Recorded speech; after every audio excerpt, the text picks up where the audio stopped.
1938. Matson celebrating 25 years of commitment to Guam, Micronesia, and the CNMI. Cars Plus Hyundai, home of the Kona electric vehicle, an electric heart with an SUV soul. Test drive yours today at Cars Plus. McDonald's of Guam, I'm loving it, and King's Restaurant, serving your local breakfast, lunch, and dinner favorites for over 45 years.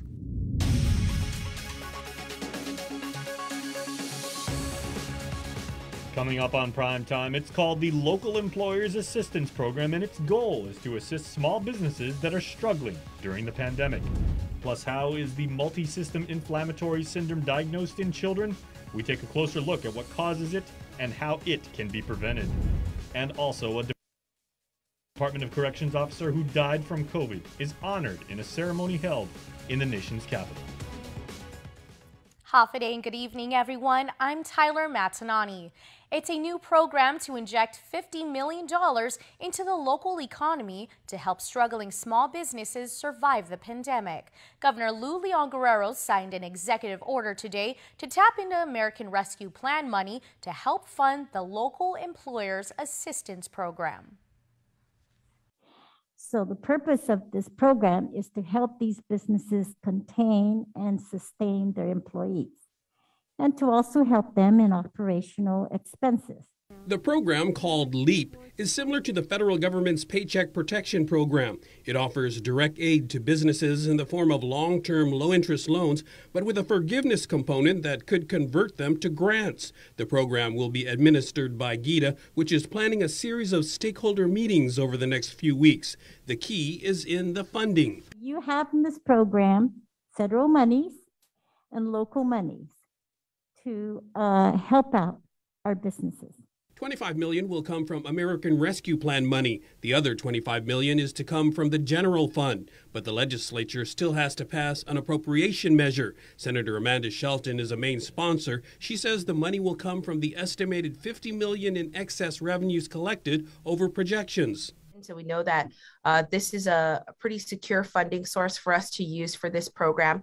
And we're happy to appropriate it and prioritize helping our businesses who have been the most hard hit. I know the governor will put her $25 million from the ARP money to get us going. We have a lot of support. We have 10 people, we need our 8 votes. So we're really confident that this will go through. The program follows heavy lobbying by tourism-related businesses who said they need the help to survive until the visitor industry recovers. Spokesman David Tidinko of Valley of the Lati. All I can say is on behalf of my people down the valley and the people down south, Sizus Masi, because it is really a godsend. We really, truly appreciate your leadership, not only battling the front on the health side, but helping us fight on the economic side. For Guam's News Network, I'm Nestor Lecanto. A 4-month-old baby marked one of the 3 latest COVID-19 related fatalities reported by the Joint Information Center last night. The newborn was pronounced dead on arrival at Naval Hospital on Wednesday. Dr. Bob Leon Guerrero is Public Health's interim chief medical officer. Information that we're getting is fairly sketchy. The infant was taken to the Naval Hospital, and what we've heard so far was that they lived in a house where there was, I think, 3 or 4 positive cases of COVID. The baby, when he went to sleep, had no symptoms at all. They didn't know that the baby was COVID positive until it got to the hospital and was swabbed. But when he went to bed, according to the information that we got so far, there was no symptoms. So kind of fits the definition of SIDS, but again, we don't know all the details to start saying it's because of this or that.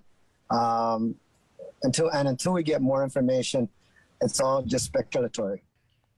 The 2 other deaths reported by the JIC last night included a 64-year-old vaccinated male with underlying health conditions and a 21-year-old unvaccinated woman also reported to have underlying health conditions.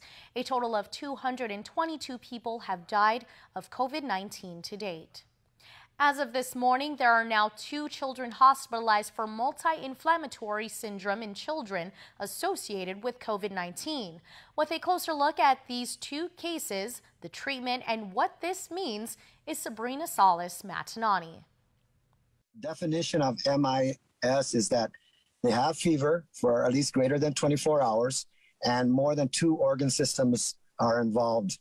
And they also need to have a linking to the COVID-19 virus. Public Health Interim Chief Medical Officer Dr. Bob Leon Guerrero says MIS-C typically begins to appear about 10 days after a child is either exposed or infected with COVID-19.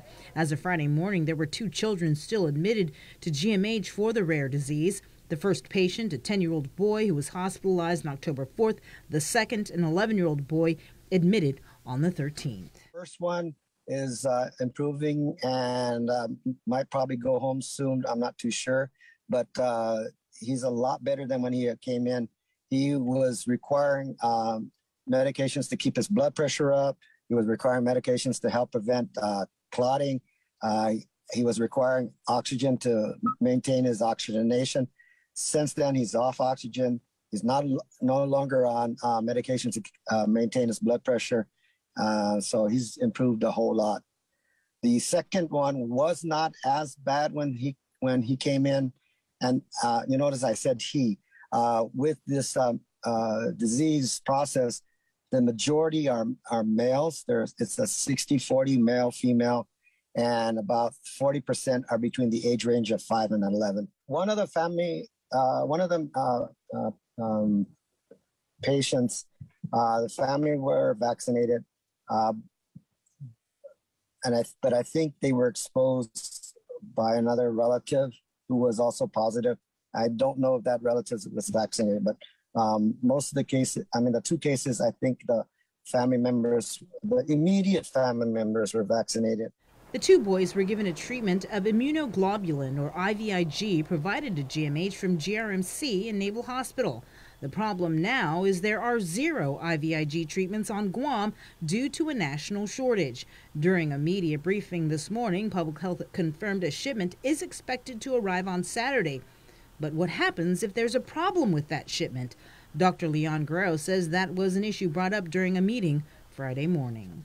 Ms. Posadas, alongside with the pharmacists, are exploring avenues of maybe having this, if there needs to be airship via United or one of the airlines. But the exact details, I really don't know.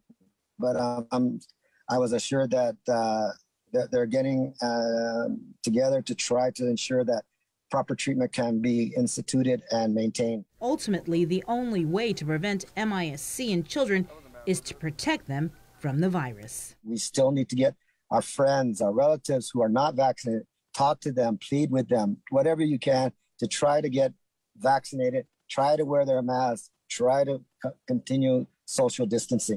Reporting for Guam's News Network, I'm Sabrina Salas, Matanani. Today, a panel of outside FDA advisors voted in favor of giving Moderna's COVID-19 booster emergency use authorization.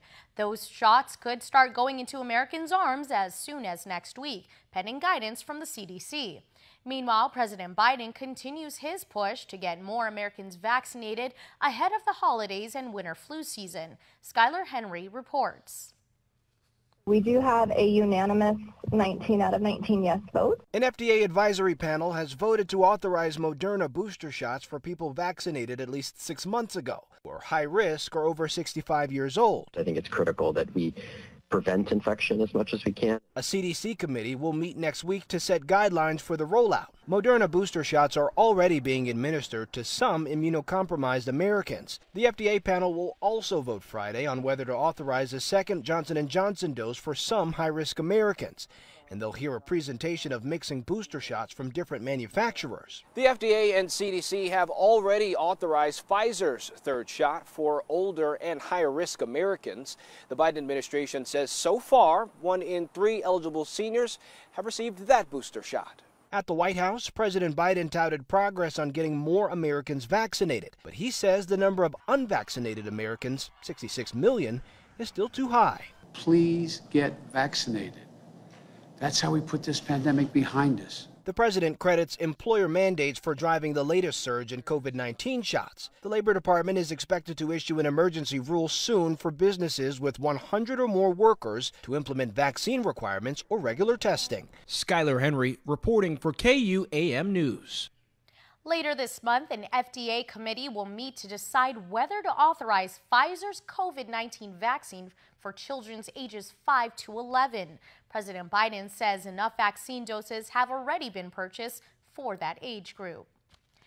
We can't thank our frontliners enough for the work they do to continue to hold the line against COVID-19.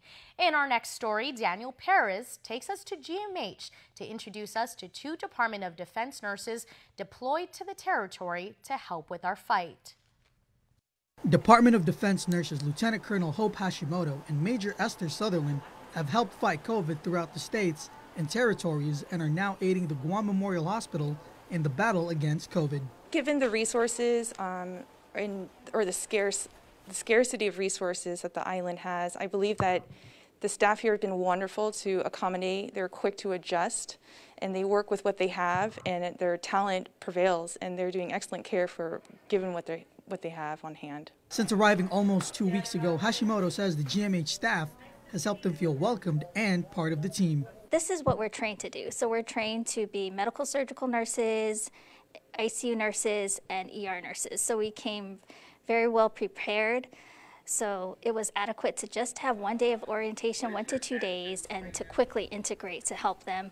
But they were more than willing to help us whenever we need assistance. Sutherland and Hashimoto spoke about why they continue to help with COVID despite knowing the risks. I'm from Guam, so being able to come back home and to support the people of Guam is very rewarding, and it's like a personal mission for me too. Trying to defeat COVID, I believe it's in everyone's best interest to continue to fight and stay well protected. This is what I love about nursing, especially ER nursing. Whether you're military, civilian, island or stateside, COVID's affecting everybody across the world. It's a pandemic, and so despite the dangers, it's a collective unified mission. It's a goal of all of ours to make sure that we're safe and doing the best we can to defeat COVID. The DoD nurses have a mission to help GMH for 30 days. According to GMH spokesperson May Habib, they have requested an extension for the nurses and is currently being reviewed. Daniel Perez reporting for Guam's News Network. The Guam Department of Education reports 9 new COVID-19 cases amongst students and staffs. Of that number, 6 are students and the rest are GDOE employees. The cases were identified at Atacao, Maria Ujoa, PC Lujan, DL Perez, Lyndon Johnson, and GW. Meanwhile, the Archdiocese of Agana has reported that 7 Catholic school students and 1 employee have tested positive for the COVID-19 virus from October 6 through October 14. The cases were identified at Mount Carmel, Bishop Baumgartner, Dominican Child Development Center, St. Anthony, Father Duenas, and Infant of Prague. There have been 11 cases of COVID-19 by individuals from our Catholic schools since students returned to in-class learning on September 20. The Guam Community College has reported 8 active COVID-19 cases amongst students and staff. According to Assistant Director in Communications and Promotions, John De La Rosa, of that number, 7 are amongst students, while 1 employee is pending clearance. Since the start of the semester, 34 students and 7 employees have contracted the virus. De La Rosa noted that none of the cases were traced to a campus contact. About 95.58%, or 281 out of 294 employees, are reported fully vaccinated against the virus. Students aren't required to be vaccinated, but are highly encouraged. Public Health released their guidance for All Souls Day, which is November 2nd. Archdiocese of Agana spokesperson Tony Diaz. Last year, both the private cemeteries and the Catholic cemeteries have been planning for months, and they released a series of announcements, including ads that said that on All Souls Day, the cemeteries will be completely closed. So the progress, and I defer to them, they'll be coming out with their announcement again, I understand, very soon. The progress is that on All Souls Day, they let us know that the cemeteries will be open, so the faithful can go there and pay respect to their dearly beloved. We will not have masses like we did, just as last year we did not. We won't have masses at the actual site, but throughout the island or the different parishes will have masses on All Souls Day. Public Health encourages virtual meetings to mitigate infections, and celebrations that will be held at cemeteries be no more than 25 people. Once again, we invite you to voice your view on our social media with our daily question.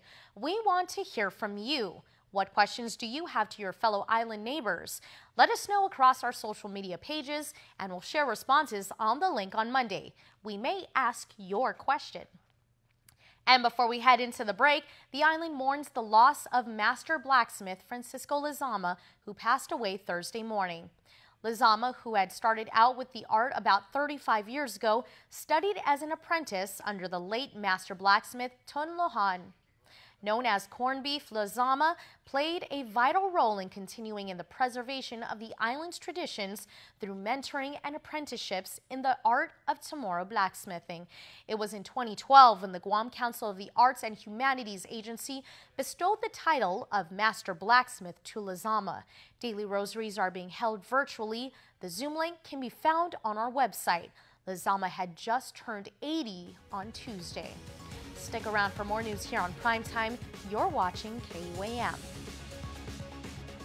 Don't need a work break, keep the smile on your face. The moments you can't replace, and I'll be around.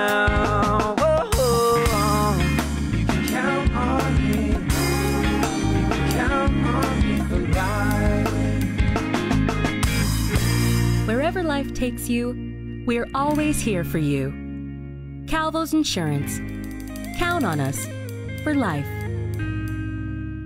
And instant prizes from Foot Locker and Burger King. Win the best-selling 2021 Toyota Corolla LE, the crossover SUV 2021 Toyota RAV4 LE, and the dynamic luxury SUV 2021 BMW X1. The more you shop, the more chance to win. In the Micronesia Malls, shop and win.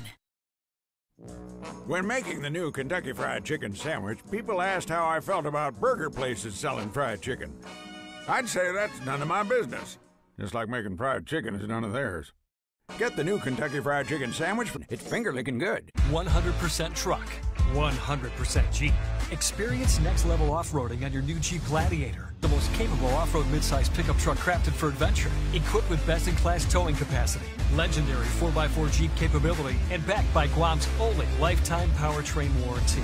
Drive home in a 2021 Jeep Gladiator today, starting as low as $315 per paycheck during Jeep Adventure Days. Visit CarsPlusGuam.com to get pre-approved online today. Terms and conditions apply. Cars Plus, driven by you. It's a special delivery to your inbox every week with your KUAM News Roundup, program advisories, and promotions. Sign up for the weekly KUAM Digital Digest today on KUAM.com. In regional news, the probe into Governor Ralph Torres' expenditures continues to escalate as his executive assistant's attorney, who was subpoenaed, says she's immune because she is an executive aide. Our Tomas Manglona has the details. I've never talked to any, just for the record, I don't talk to any of the those that have been subpoenaed, whether to testify or not testify, or what to say or what not to say. So this goes with Francis. Governor Torres answering the question posed at this week's House Committee hearing, where his executive assistant Francis de la Cruz's attorney says that she's immune from testifying because she's a senior aide. Another question by legislators, why was Russ Garber, his D.C. lawyer, speaking on behalf of de la Cruz, who has her own counsel? I think you should ask him or other attorneys, right? I don't want to speak on behalf of somebody else as well. Does he represent you or the CNMI office of the governor? CNMI government, myself, and those that, myself and the office of the governor. It's clear that everyone has the right to legal representation, as both the governor and his chief of staff, former Guam Senator Will Castro, told media at a briefing Friday morning. However, the question of testimonial immunity hangs in the balance. We asked Castro if he's spoken to de la Cruz. I have not had any conversations with any subordinate member of this administration regarding any legal matters or any matters relative to the ethical conduct of these employees. So the short answer Tomas, thank you for asking. I think it's a fair one, is no. I have not discussed this matter, not just with her, but with any employee in question. Just described her as a subordinate member of the cabinet or of the administration. The argument that Russ Garber gave was that she was a high senior aide or a high official. So do you agree with that classification, or just wanted to clarify since you said Well, that? in my opinion, I would have to assume if I'm the chief of staff that all other employees would be subordinate to the office of the governor. I didn't mean to characterize her rank and profile. I think if a member of the cabinet is designated as such, has been appointed, and serves at the pleasure of the appointing authority, I would have to assume, without having the reference in front of me, the personnel rules and regulations, that that person may in fact be classified as an executive of the administration. Tomas Manglotnya for KUAM News on Saipan. As we reported, the Legislative Committee is slated to hold their next hearing on Tuesday to question the governor's executive assistant. A new law now requires that those who've been charged with criminal sexual conduct be subjected to court-ordered HIV testing if requested by a victim. The measure by Senator Amanda Shelton holds that early diagnosis is a critical factor in the treatment of the disease. It also found that to deny victims access to test results only adds to the mental anguish victims are already suffering. The people to know the status of their perpetrator, to seek treatment at the earliest possible time, to be able to heal and to overcome these really heinous crimes in their lives.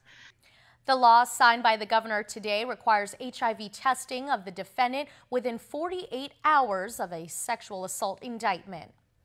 The Guam Department of Education is faced with a $45 million budget deficit for fiscal year 2022.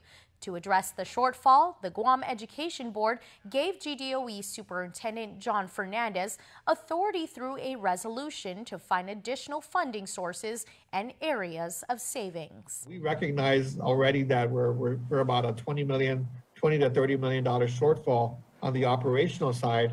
And so, I think what the board wanted to do is to assure the employees that, you don't have to watch over your shoulders. We're not, going to go into furloughs, immediately because of the budgetary challenges. What we're asking is that the superintendent review the budget and look for additional areas of savings or look for additional revenue sources to plug the gap that will enable us to pay our utility bills, pay our contractual obligations, and so forth. We're doing. I feel optimistic. I mean, I think, number one, one of the things that we're going to be doing is going through what we're calling, it's called a cross leveling of our employees and staff based on our updated student enrollment numbers. Fernandez will have to report to the board in 30 days, presenting what actions are taken to address the budget gap. GDOE has seen a budget cut ranging between 12 to 15% since 2018. Close to $2 million is heading to Guam to control the brown tree snake. The funding is from the U.S. Department of the Interior's Office of Insular Affairs. Receiving portions of the funding include GPA, Guam Department of Agriculture, and the USDA to help with interdiction efforts at Cocos Island. Last month, $1.7 million was awarded to insular areas for controlling and mitigating other invasive species. The U.S. Department of Agriculture is accepting applicants for their Pandemic Response and Safety Grant Program. The grant will cover COVID-related expenses and offers a minimum of funding request of $1,500 and a maximum of $20,000. DOAG's Ursula Herrera. This first round of PRS grant funding is open to small producers, food processors, distributors, farmers markets. So it's going to cover activities associated with like workplace safety, PPE equipment, thermometers, cleaning supplies, also market pivots, right? So to implement, develop and implement online platforms, retrofitting, transportation, and that type. The application period closes at 11:59 p.m. Eastern Time on November 22nd. For more information, visit USDA-PRS.grantsolutions.gov. The Guam Police Department held their annual service award ceremony on Thursday, recognizing the men and women in the force that have continued to go above and beyond for Guam's community. KUAM's Hannah Devonzo has this report. In continuation of Police Week, a Police Service Awards ceremony was held where island officers were praised for their outstanding service. Governor Lou Leon Guerrero. We are very respectful of the Guam Police Department. You have gained the community's respect. You are impartial in delivering your services, your decision, and your actions, all for the goal of protecting our people. And the trust that we have in you is very sacred. And you use this trust and continue to promote this trust for our community. POI Ricky Camacho was awarded the highest honor of Police Officer of the Year for his outstanding service. Some achievements include: Detective Camacho conducted 69 investigations, 31 arrests, and 16 search warrants for SIS. Detective Camacho was instrumental and actively involved with other complex investigations with the U.S. Bureau of Alcohol, Tobacco, Firearms, and Explosives, and the U.S. Drug Enforcement Administration.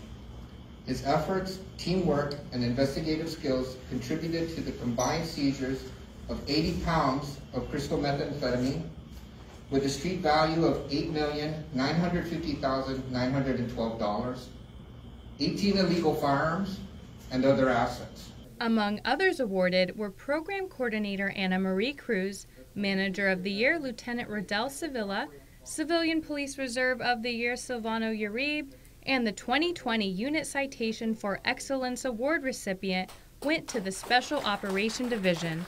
Reporting for Guam's News Network, I'm Hannah Devonzo. Keeping with Police Week events, on Saturday there will be several road closures on the island for the Peace Officers Memorial. GPD spokesperson Sergeant Paul Tapau.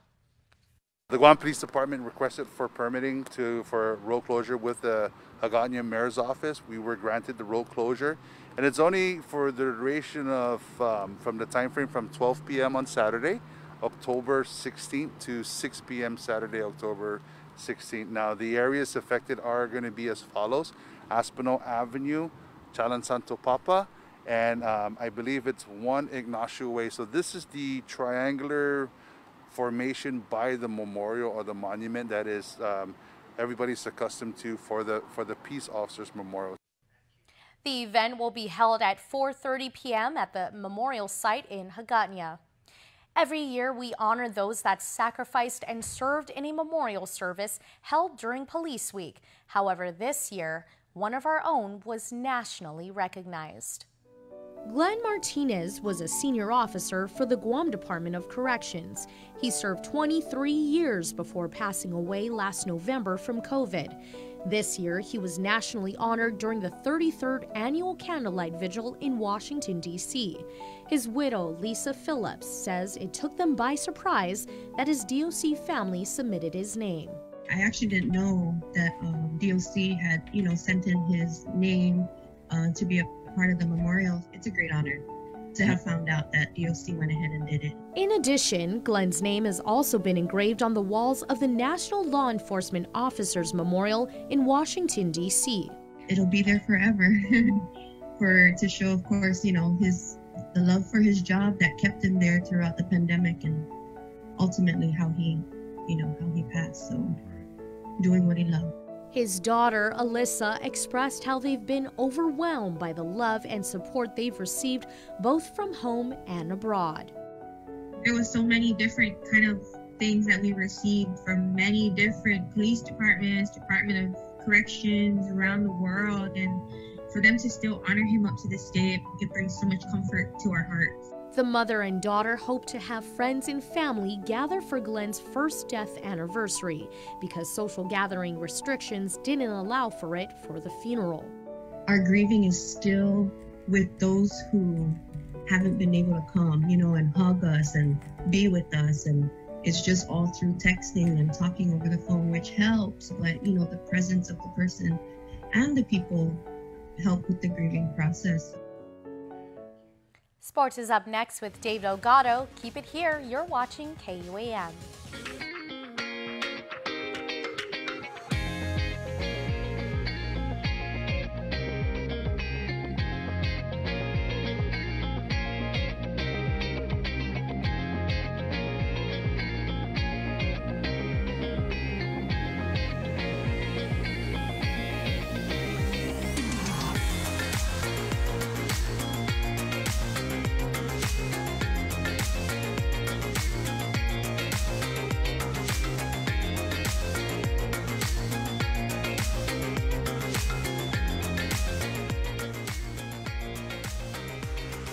Your community calendar is brought to you by Taco Bell. Whether it's your first meal or your fourth meal, we've got you covered. Taco Bell, live Mas.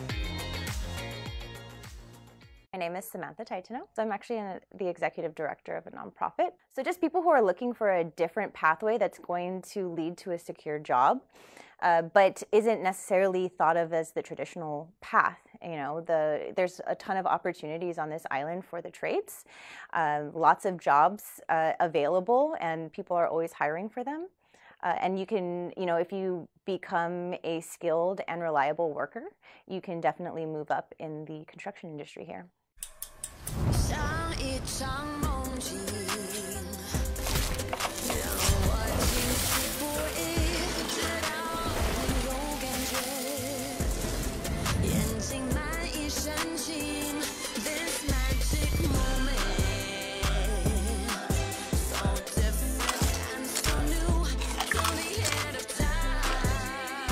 New crispy almond chicken breast. For a limited time, only at Panda Express. KUAM Sports is brought to you by Docomo Pacific. Better together.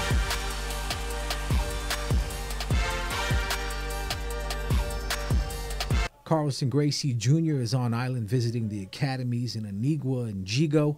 Carlson is a 5th-degree black belt in Brazilian Jiu-Jitsu. He's also the head coach of the Carlson Gracie Academy in Chicago, Illinois. It's great to be here because this is a beautiful place, beautiful island, great people.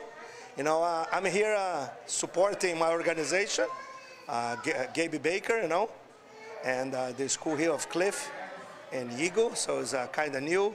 I mean, much newer than the other one. So I'm here giving support for my organization, you know. His presence is definitely felt here at the gym. Since his first visit in 2006, the team has grown a whole bunch, so it's great that he gets to meet all of our new students here in Jigo. This is a brand new location we opened up in 2019.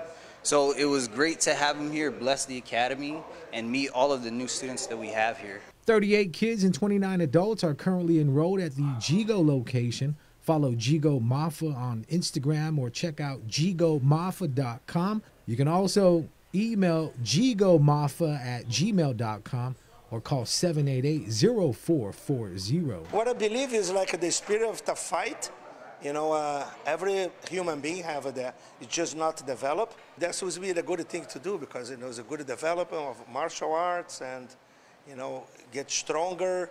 And, you know, everybody knows Jiu-Jitsu is a discipline. So it's good for education too, therapeutic treatment, you know, every day. So it's great, you know. So I guess what my grandfather developed many, many years ago, it was a vision that he has, you know, to create a family which want to do martial arts and live in a good life. So I guess the project he has is become a really good thing for all over the world, you know. Some people don't really understand when they're around him how big of an impact he's had on jiu-jitsu across the world. So, you know, as the kids here, they may not understand that they got to meet and share the mats with a huge legend in the game and an icon until they get older and do their research a little more. But it was a big morale booster for the team. It gave us, it established us here a little bit more, the credibility on the team. So it was, his visit here was much needed for sure. Make sure to catch all your NFL action right here on the stations of KUAM. Sunday, October 17th on KUAM TV 11, 11:30 p.m. NFL on CBS, Miami Dolphins, at the Jacksonville Jaguars. Monday, October 18th on KUAM TV 11, we have a doubleheader for you. 3 in the morning, NFL on CBS, Kansas City Chiefs at the Washington football team. And then at 6:25 in the morning, more NFL on CBS, the Dallas Cowboys at New England Patriots. Switch the channel over to KUAM TV 8 at 10:20 in the morning for some NBC Sunday Night Football, the Seattle Seahawks at the Pittsburgh Steelers. KUAM Sports is brought to you by Docomo Pacific. Better together.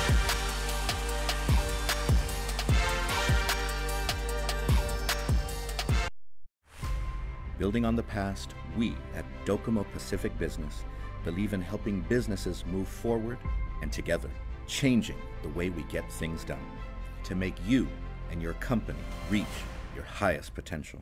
Trust in our commitment to bring you the best solutions for all your business goals. We are Docomo Pacific Business. Let's work better together. Half a day. Hi. That will be $20, please. I forgot my Mobile Smiles Driver's Rewards card. No worries. You can now use your registered mobile number to earn points. Can I use my mobile number to redeem rewards? Sure. Just show us your photo ID or driver's license. That's easy. And before we close out the news tonight, our latest round of birthday shout-outs from the Cold Stone Creamery Birthday Club. Happy birthday on this Friday, or Friday, like the Instagram models tend to say these days.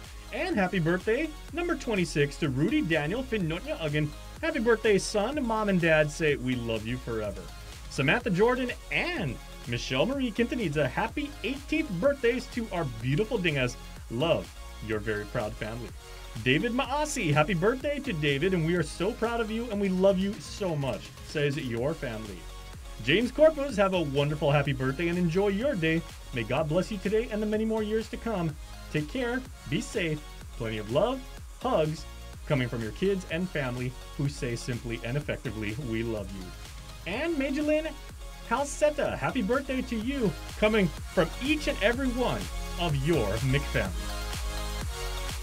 Remember, you can be part of the Cold Stone Creamery Birthday Club by registering online at KUAM.com. Please make sure to include with your photo your name and birth date. And it is that time of the week where we announce the lucky winner of a Cold Stone Creamery birthday cake. This week's winner of a Cold Stone Creamery ice cream cake is James Corpus, who was born today. James, happy extended birthday, and we hope you have a fantastic weekend. Please stay safe, and we'll be in touch with you to let you know how you can pick up your prize.